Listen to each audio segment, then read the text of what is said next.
Welcome back, Tribe. I have a portion of a podcast here from Chris Williamson where they're talking about what's causing the marriage collapse. Get into it. Talk to me about the declining rates for marriage, because this is a trend that's been going on for a while. I think we've got whatever it is, 38% of Gen Z saying that they're not having sex. We've got sex recession and all the rest of it. But I do get the sense that more worrying than that is like casual sex coming and going unless it, I don't know, precedes more meaningful relationships happening. I don't know what the sort of heritage is there. But the marriage thing, I think, seems to be a little bit more concerning. So have you had a look at this? Have you thought about what's going on here, modern marriage trends? Can I just repeat the take of a different Modern Wisdom guest, which is Lyman Stone, because I interviewed him the other day. And he had a view on this, which I found so interesting and actually really pull together a lot of the things I've been confused about when looking at marriage rates and fertility and all this stuff that I'm writing about. He doesn't think that actually... he basically thinks the only thing that is wrong with fertility rates in the West is, I mean, he's looking at America, but this applies to Britain as well, is people getting married late. He thinks that's the only problem. Because actually, once people are married, they tend to have kids. It's almost like you get married and you're like, well, what else are we going to do, right? He says that actually the number of people who are married and are deliberately not having children, like the dinks, they're quite culturally prominent, but they're actually rare. There aren't very many people who do that. Most people get married, and if they can, they will have some children.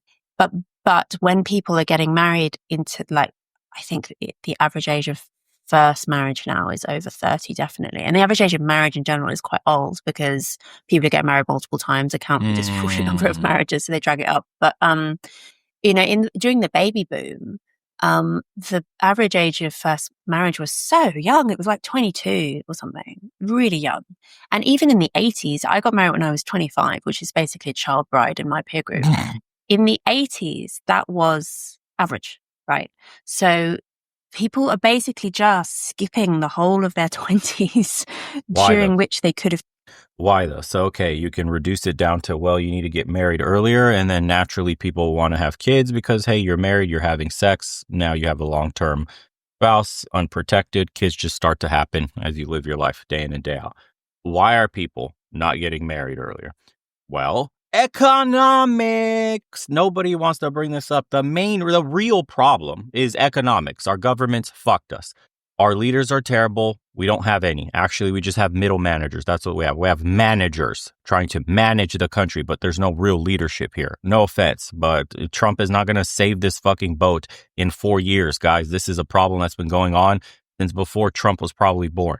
We have issues with debasement of our currency. We have issues with the tax system. We have issues with exports, and we have issues with shipping off all our factories overseas. You know that China is like the world's factory. They have so much potential output that it will take multiple generations for America to catch up. People think and the tariffs may help in some places, hurt others, but people think tariffs are just going to magically bring back all the companies so that they avoid tariffs, and then factories will just sprout up out of nowhere. You know how much it costs to just sprout a factory out of nowhere and retool everything from top down? The logistical nightmare that is, to really make everything happen in at least one generation to see the difference. And we're talking a generation, guys. It's going to take 20 years, 30 years or more to bring all the manufacturing that America has lost back so that middle America can basically sprout up out of nowhere again. Because post-pandemic, we lost middle class. We lost it. It was the largest upward transfer of wealth that we've ever seen in the history of humanity since we've been record-keeping shit. The fact of the matter is there's no longer a middle class anymore. It shrank.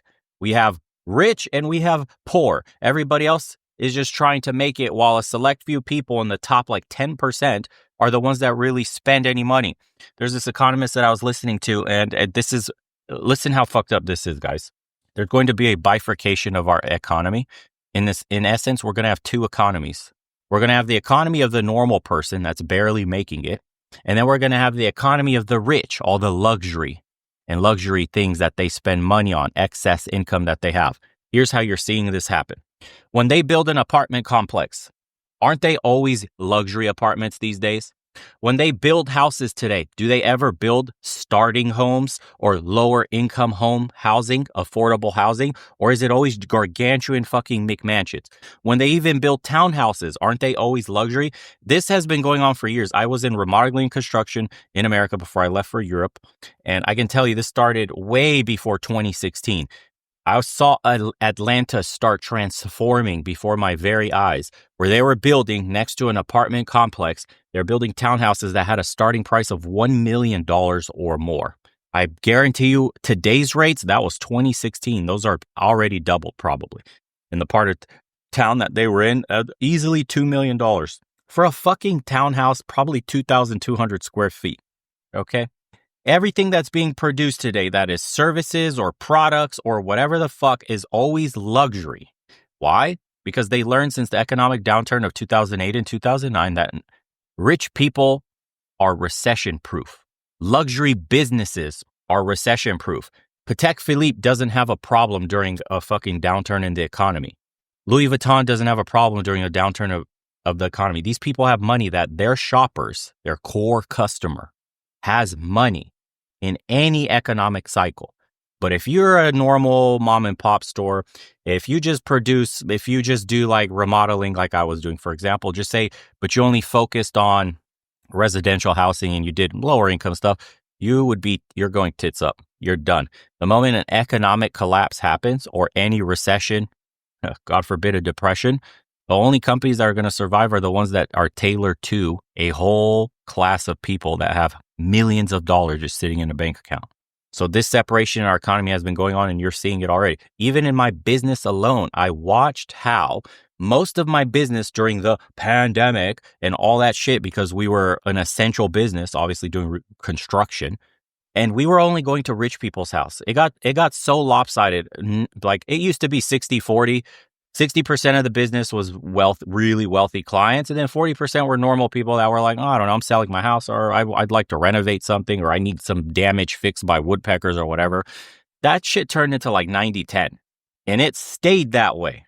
All business that comes down the pipeline now, from what I've heard, last time I spoke with my business partner before I sold the company off, is mostly commercial work and ultra wealthy people. That's it. The normal person is not able to afford any more repairs or anything. It's insane, dude. So the businesses are seeing this happen. The people are seeing this happen all around them. It's crazy. You have videos of people like sleeping in camper vans on the side of the street next to a fucking luxury apartment complex that just sprouted up out of nowhere. The economy of the future is going to be crazy. And that's what's causing this problem in marriage. We literally cannot afford to feed ourselves if you're an average person on an average wage. So you cannot start a family. You cannot buy a property. You don't have a home, a nest to start a family in. These people are insane. The guy's like, we just need to get married younger. Cool story, bro. There's like fucking 50 levels below that you have to get to start answering the question of what the fuck's going on with the birth rates. Been having children because they're not actually coupling up until later, or they're not coupling up at all. So Lyman's take, and I think it's actually a really interesting one. People often say it's just to do with housing. It's just because housing is expensive, or it's just to do with the availability of contraception, or it's just to do with feminism telling women that like they're girl bosses and they don't need to have kids, whatever. He says, no, it's actually just a coordination problem. It's actually just that people are not getting married sufficiently early so that they then have their whole of their reproductive lives ahead of them and can have, 2.5 kids.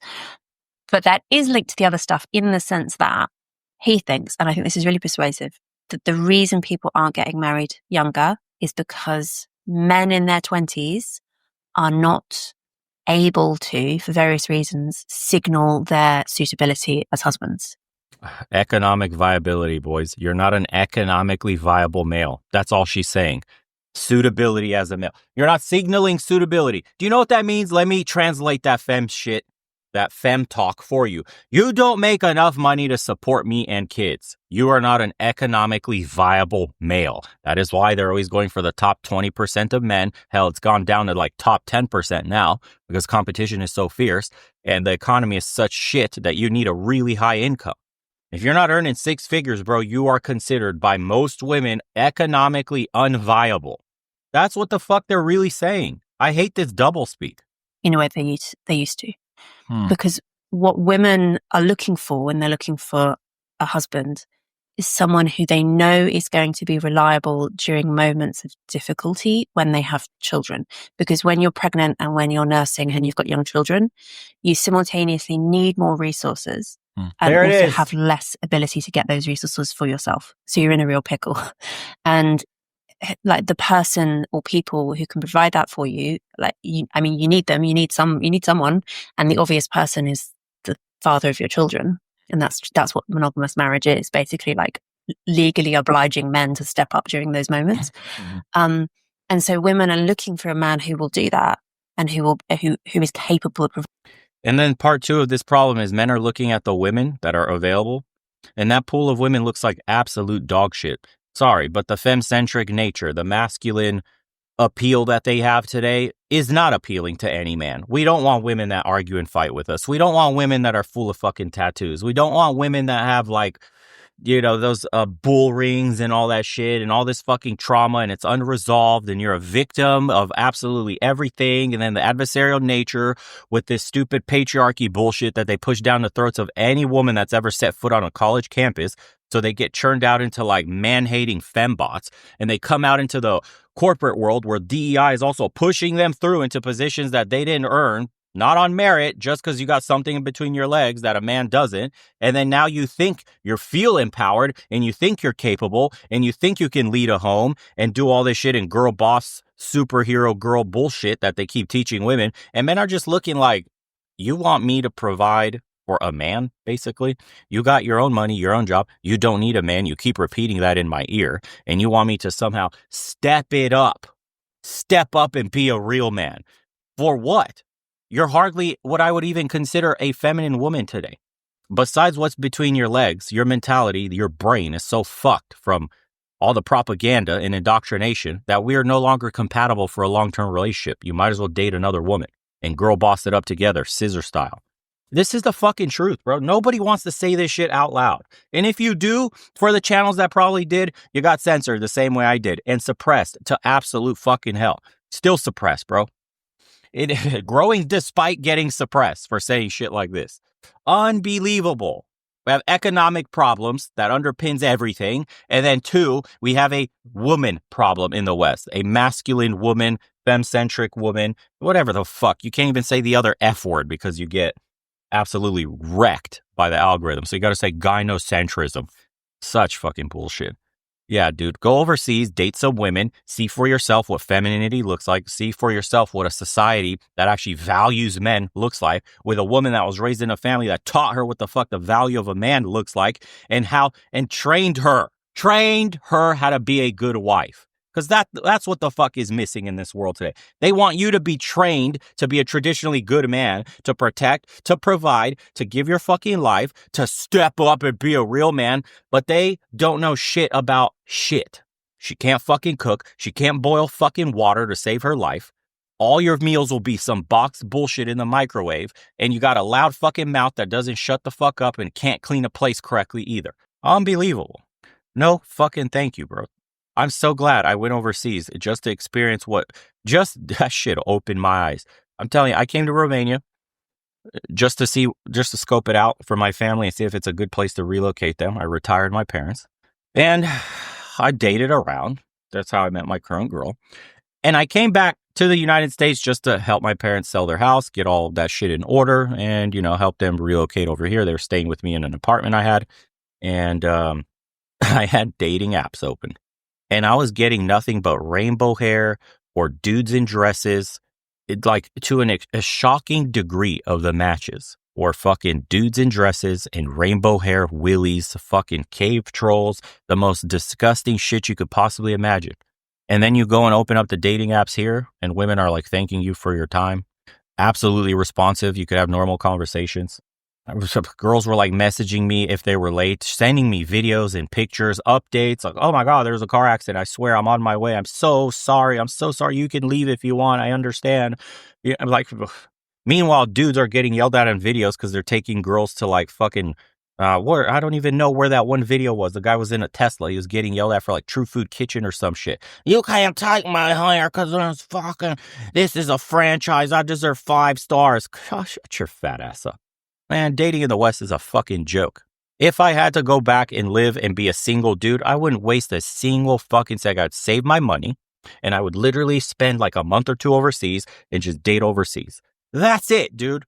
The return on investment of a Western woman, sorry, I know there's some good ones, not all women, but almost always a fucking Western woman that's problematic. But not all women, but almost always is what I'm saying. That return on investment is fucking dog shit, bro. You're wasting your time and your money. And that shit is a valuable resource. Providing those resources in that difficult moment. And they look for signals in men that they're up to that, and wealth is one of them. But there are other ways of showing it as well, like going to an elite university, that's pretty good. Or running your own business, or military service. That's an interesting example. Down to about 3%, I think, compared with 50% in the 1940s. Yeah. That I asked Lyman this, and he was like, yeah, he thought it was true. Is it possible that part of the reason there was a post-war baby boom, particularly in America, is because so many men had military service and had this opportunity to demonstrate their suitability as fathers and husbands? See how reliable I am. I just went to war. I can raise your child. Exactly. Yeah. Like it is harder now for young men to do that costly signal and to say, like, it's harder to buy property, depending on where you are, but it is generally harder to buy property when you're younger.